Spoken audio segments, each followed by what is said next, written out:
তারা পিছনে আছে, বর আগে আছে। ইন্দ্র বলছেন যেভাবে বর সেজেছে এভাবে বিয়ে করতে যদি চলে যায়, মেয়ের বাড়ির লোকজন যদি আগে জামাইকে দেখে তাহলে খাবার প্যান্ডেলে আগে লকডাউন হয়ে যাবে, খাবার প্যান্ডেলটাই আগে বন্ধ হয়ে যাবে। তাহলে কি করা যায়?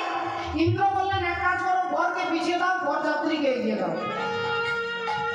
এখন বরকে পিছিয়ে দিয়েছে, বরযাত্রী এগিয়ে গেছে, সব যাচ্ছে বিয়ে করতে। আর এদিকে হিমালয় রাজা এখন নারদ মুনি হচ্ছে বিয়ের ঘটক। এখন ঘটক মশাইকে নিয়ে দাঁড়িয়ে আছে, দেখুন আপনার কথাতে বিয়ে দিচ্ছি, জামাইকে কিন্তু চোখেও দেখিনি, তাহলে জামাইকে আপনাকে চিনিয়ে দিতে হবে। তাই প্রথমেই দেখলেন ইন্দ্রকে, দেখেই খুব ভালো লেগেছে, ওই যে ওইটা মনে হচ্ছে, ওই ছেলেটা মনে হচ্ছে আমার জামাই। নারদ মুনি বললেন দেখ মশাই, উনি জামাই কেন হবে, উনি তো জামাই আপনার জামাইয়ের বাড়িতে জল সাপ্লাই করে। বলে ও মা, যে ছেলেটা জল দেয় সে যদি এত সুন্দর, জামাই কত সুন্দর হবে। 15 মিনিট পরে পবন দেবতাকে দেখেছে, উমা ওই ছেলেটা, ওই যে কি সুন্দর দেখতে, ওইটা মনে হয় জামাই। আরে দেড় মশাই, উনি কেন জামাই হবে, উনি তো আপনার জামাইকে হাওয়া করে। বলি উমা, যে হাওয়া করে সে এত সুন্দর, তাহলে জামাই কত সুন্দর। এখন নারদ মুনি বলে দিয়ে তার মনে শান্তি নেই, একবার ডান দিক একবার বাঁ দিক দেখছে, একবার ডান দিক একবার বাঁ দিক, ডান দিক বাঁ দিক, ডান দিক বাঁ দিক দেখছে। একজন বললেন এত ডান দিক বাঁ দিক দেখছেন কেন? নারদ মুনি বললেন না, এরপরে অরিজিনাল জামাই আসবে তো, তাই কোন দিক দিয়ে ছুটে পালাবো রাস্তাটা দেখে রাখছি, কোন দিকে পালাবো রাস্তাটা দেখে রাখছি। এদিকে বাবা ভোলেনাথ রাধে রাধে তিনি আসছেন, হরিবোল। এখন দেবতারা কি করেছে, আগে খাওয়া দাওয়া সেরে নিয়েছে, ভাবতে জানি বিয়ে 12টা বেজে যাবে, বিয়ে হতে পারে নাও হতে পারে, খাওয়া দাওয়া আগে করে নি। এখন তারা সেবার করে এবং ভূত প্রেত প্যান্ডেলে বসেছে সব বরযাত্রী, কারো 10টা মাথা, কারো 20টা মাথা, কারো একটাও মাথা নেই, কারো 20টা হাত, কারো 100টা পা, কারো একটাও পা নেই, কেউ ফুটবলের মতো গড়াতে গড়াতে আসছে, সব খাবার প্যান্ডেলে বসে গেছে। এখন যিনি প্রথমেই পাতা দিকে ঢুকেছে তিনি কেলেঙ্কারিতে পড়েছে, যার 20টা মাথা তাকে কটা পাতা দেবে, আর যার একটা মুখ নেই সে বলছে দাদা এখানে পাতাটা দিয়েছে। এখন যে ভাত নিয়ে যাচ্ছে সে আর ডাল নিয়ে যাচ্ছে না, যে ডাল নিয়ে যাচ্ছে সে আর অন্য বস্তু নিয়ে যাচ্ছে না। এখন নিয়ে আপনি একবার যাচ্ছে যে সে দুবার যাচ্ছে না, আর যে একবার গিয়ে ফিরে আসছে সে বলছে তুই যা। কেন তুই গেলে কি হবে? তাহলে তুইও যা, যে একবার যাবি সে আর দুবার যাবি না। কোনোরকমে কেলেঙ্কারি করে খাওয়া দাওয়া হয়ে গেছে। এদিকে বাবা ভোলেনাথ আসছে, বর আসছে, সব চিৎকার করছে, সব থালা নিয়ে ছুটছে। থালাতে চন্দন আছে, দুর্বা আছে, আদর চাল আছে, মিষ্টি আছে, জল আছে, প্রদীপ আছে।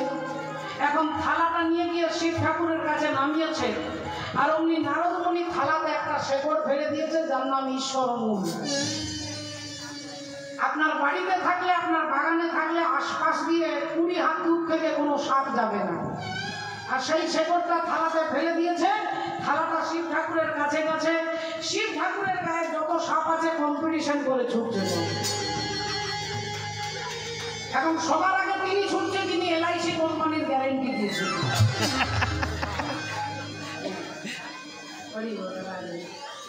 যিনি LICর গ্যারেন্টি দিয়েছিলেন তিনি সবার আগে নামছে, আর তিনি যত নামছে তত উনি নামছে, বলতে পারবো না, যত তিনি নামছে তত উনি নামছে। তিনি একবারে হাঁটুর নিচে, উনিও হাঁটুর নিচে, তিনি একবারে মাটিতে, আর বাঘছালও একবারে মাটিতে।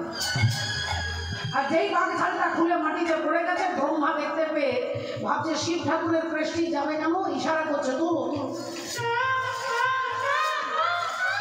আর শিব ঠাকুর ভাবছে আমি বিয়ে করতে এসেছি, তাহলে কাউকে তুলতে হবে, চারিদিকে তাকাচ্ছে কাকে তুলবো রে বাবা। আর ব্রহ্মা বলতে পারছে না যে বাঘছালটা তোলো। এই বলতে যাবে এর মধ্যেই শাশুড়ি মা চলে এসেছে জামাইকে গরম দিতে। শাশুড়ি মা যাই এসে যেই দেখছে বাবা ভোলেনাথ, তিনি তো ভাবছে আমি জিন্সের প্যান্ট পরে দাঁড়িয়ে আছি। এখন মা শাশুড়ি দেখেছে যেই মায়ের মাথা সিলিং ফ্যানের মতো ঘুরছে বন বন বন বন করে। আপনাদের মতো শাশুড়ি হলে আগে সেলাইন দিয়ে তারপরে যেতে হবে। ও যেই এখন মেনকা দেবী গিয়ে যেই দেখেছে মাথা ঘুরে পড়ে যাবে, অমনি কাত্তায়নী যোগ মায়া মায়ের মাথায় একটা ঘোমটা তুলে দিয়েছে। আর যেই ঘোমটাটা তুলে দিয়েছে অমনি বাবা ভোলেনাথ ভাবলেন তাহলে আমার ঘরে মিডিয়া এসেছে। ব্যাপারটা কি, আমার শাশুড়ি আমাকে দেখে ঘোমটা দিল কেন? এই নারদ মুনি তখন বলছে, মামা রাগ করো না, আজ থেকে নিয়ম হয়ে গেল শাশুড়ি জামাইকে দেখলে মাথায় ঘোমটা দেবে। বাংলার প্রচলিত প্রবাদমূলক কথা, শাস্ত্র ভিত্তিক নয়, প্রবাদ কথা। শাশুড়ি জামাইকে দেখলে মাথায় ঘোমটা দেবে। গ্রাম বাংলার বুকে হরি বল রাধে রাধে, হরি বল হরে কৃষ্ণ। মাননীয় ভক্তমন্ডলী ভক্তিমতী মায়েরা, ও মেনকা মেনকা মাথায় দেব